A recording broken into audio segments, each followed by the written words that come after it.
네, 25장, 사무엘상 25장은 사무엘의 죽음이 짤막하게 언급되면서 시작하고 있습니다. 선지자 사무엘의 시대는 이제 막을 내렸죠. 하나님께서 이스라엘을 위하여서 세우신 그 선지자, 위대한 선지자 사무엘의 시대는 막을 내리고 이젠 다윗을 통한 이스라엘의 새 역사의 시대가 시작될 그런 시대를 우리는 이제 25장을 통해서 보고 있습니다. 마온이라는 지역에 심히 부자인 사람이 있었는데 양이 3천, 염소가 1,000 있었다 기록되어 있죠. 그의 이름은 나발입니다. 히브리어로는 어리석은이란 뜻입니다. 누가 그 이름을 어리석은이라고 자기 아이를 지을 것이냐마는 어쨌든 나발의 이름은 어리석은이란 뜻입니다. 그의 아내의 이름은 아비가일, 히브리어로 나의 아버지가 기뻐하신다라는 뜻이죠. 아비가일은 그와 반면에 총명하고 용모가 아름다웠다. 그러나 나발은 완고하고 행실이 악했다라고 기록을 하고 있습니다. 다윗은 나발이 양털을 깎는다는 이 소식을 들었어요. 그리고 10명의 파견단을 보냅니다.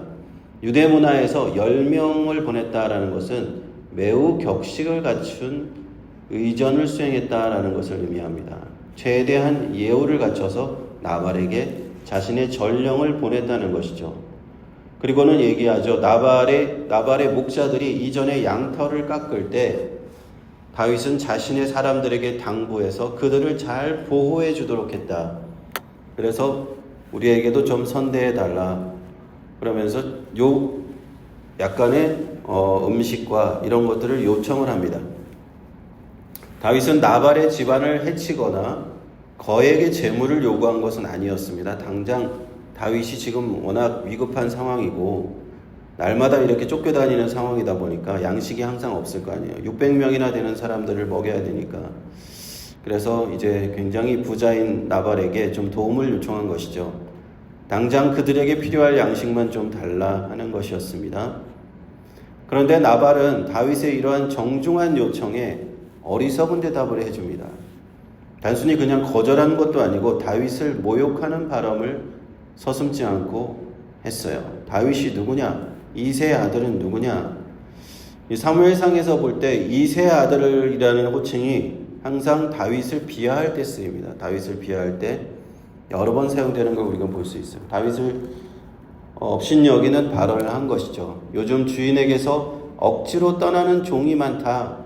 내가 왜 어디서 왔는지도 모르는 자들한테 내 떡과 물과 고기를 주겠느냐? 이렇게 대답을 해줍니다.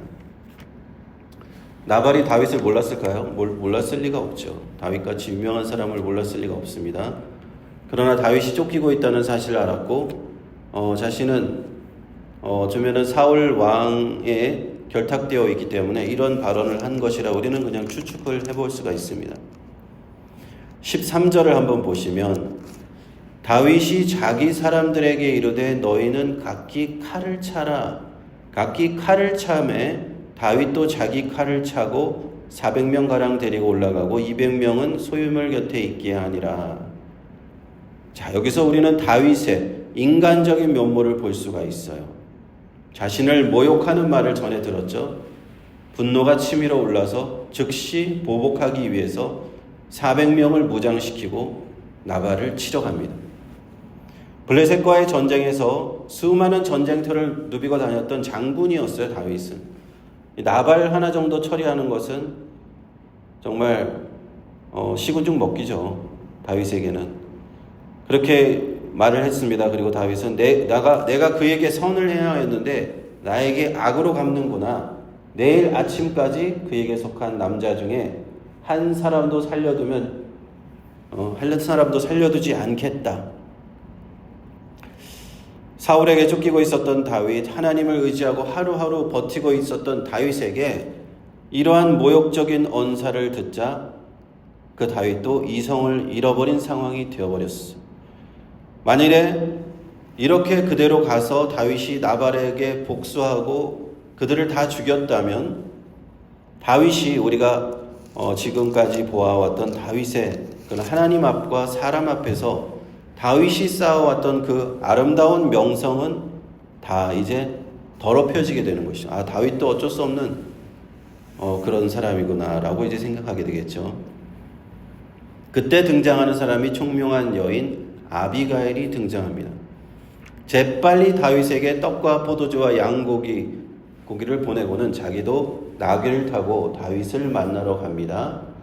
그리고 아비가일의 입에서 나오는 말, 남편과는 정반대로 참 지혜로운 말을 다윗 앞에 이렇게 내어놓습니다.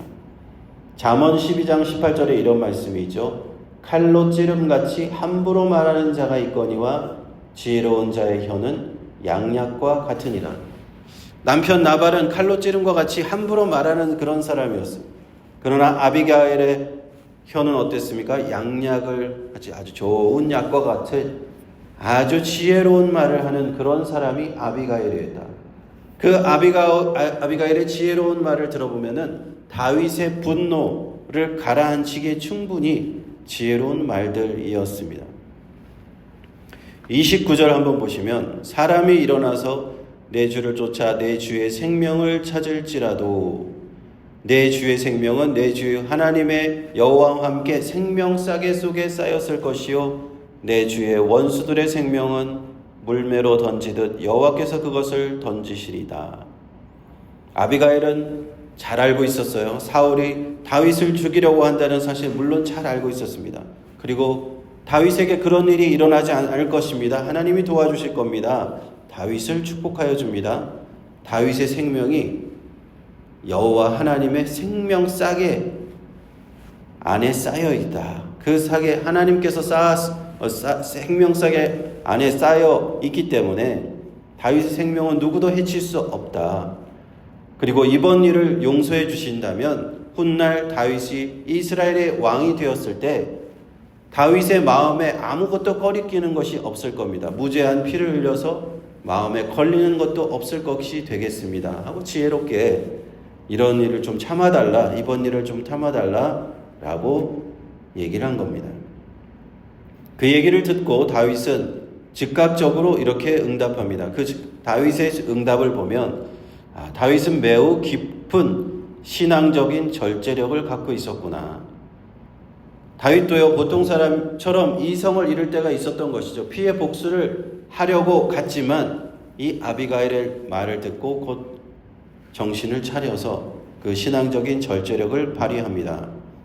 32절에 다윗이 아비가일에게 이르되 보라, 오늘날 너를 보내어 나를 영접케 하신 이스라엘의 하나님 여호와를 찬송할지로다. 너 내 지혜를 칭찬할지며 내게 복이 있을지로다. 오늘날 내가 피를 흘릴 것과 친히 보수하는 것을 네가 막았느니라. 아비가일의 말을 듣고 다윗은 자신의 분노를 거두어들인 거예요. 이것이 다윗의 신앙의 위대한 점입니다. 자신이 순간적으로 분노를 못 이겨서 큰 살생을 할 뻔했다. 그것을 자신이 인정하게 되죠. 인정하고 하나님께서 그걸 막으셨다. 하나님께서 나를 막으시는구나. 하나님께 먼저 찬송을 드리는 겁니다.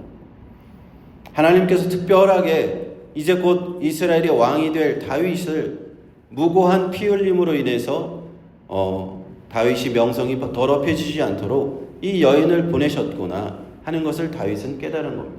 지혜로운 여인을 칭찬하고 그리고 아비가일이 말한 대로 그 모든 대로 그대로 승인해 줍니다. 다윗으로부터 우리가 배워야 될 신앙의 위대한 점 그것입니다. 자신의 분노도 다윗은 다스릴 줄 알았다라는 겁니다. 다윗도 사람이기 때문에 분노할 수 있었던 것이죠. 자신을 모욕하는 말을 듣고 분노에 못 이겨서 큰 잘못을 저지를 뻔했습니다. 그러나 지혜로운 여인 아비가일을 통해서 들려주신 그 말씀을 하나님의 말씀으로 받아들입니다. 그리고 내가 너무 성급했구나. 내가 분노함으로 내가 큰 죄를 범할 뻔했구나 하고는 자신의 분노를 절제할 줄 아는 것입니다. 우리 예수 믿고 하나님의 자녀가 된 사람들 이 분노를 잘 다스릴 줄 알아야 되는 줄 믿습니다. 우리가 사람인 이상 분노가 없을 수는 없어요. 분노한 상황에 휩쓸려 들어갈 때도 있습니다. 그러나 우리는 하나님의 그럴 때가 될 때 그러한 때 하나님의 지혜를 달라고 우리는 기도해야 돼요. 아비가일과 같은 지혜로움으로 그 분노에 내가 휩쓸려 들어가지 않고 죄를 짓지 않도록 성령의 도우심을 간구해야 되는 줄 믿습니다. 요즘 사회를 보면요, 이 분노 조절 장애가 흔한 정신적 질환이 됐어요. 그래서 살인도 불사한 일들이 많이 일어나요. 우리 예수 믿는 사람들은 성령의 충만을 받고 하나님의 지혜를 받으면은 이러한 우리가 분노 때문에 일어나는 비극적인 상황을 우리가 다 막을 수 있다는 겁니다. 에베소서 4장 26절에 이렇게 말씀하고 있죠. 분을 내어도 죄를 짓지 말며 해가 지도록 분을 품지 말고 라고 말씀합니다. 분을 낼 수도 있어요.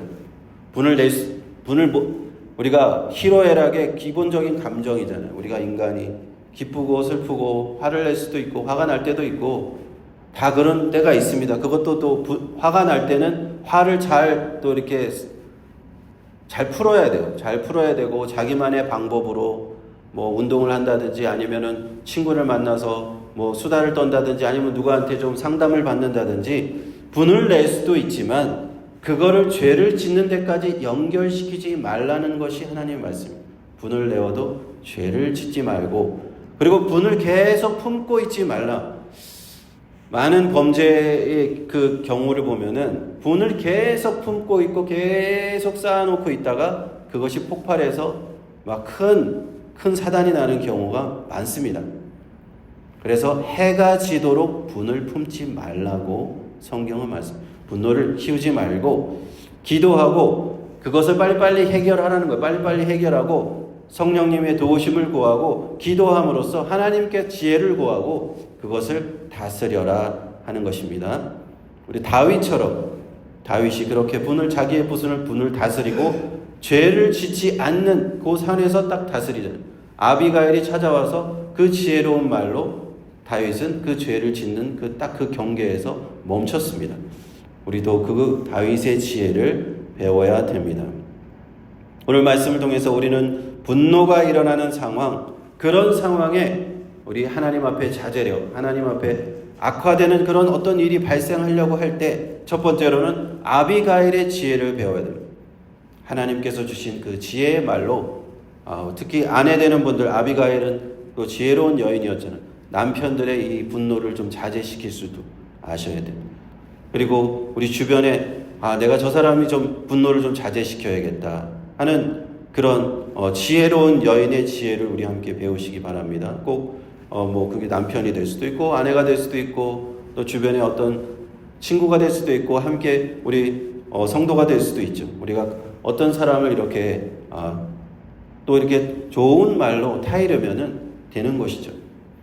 그리고 다윗과 같이 두 번째로 다윗과 같이 하나님의 말씀으로 그것을 받아들이고 내가 분을 내온 것이 이것이 죄까지 연결되면 안 되구나 이렇게 자제할 수 있고 분을 품지 않는 그러한 저와 여러분이 되시기를 주님의 이름으로 축원합니다. 이것을 위해서 우리 함께 기도하시고 성숙한 그리스도인이 될 수 있기를 우리 함께 기도하시기를 원합니다.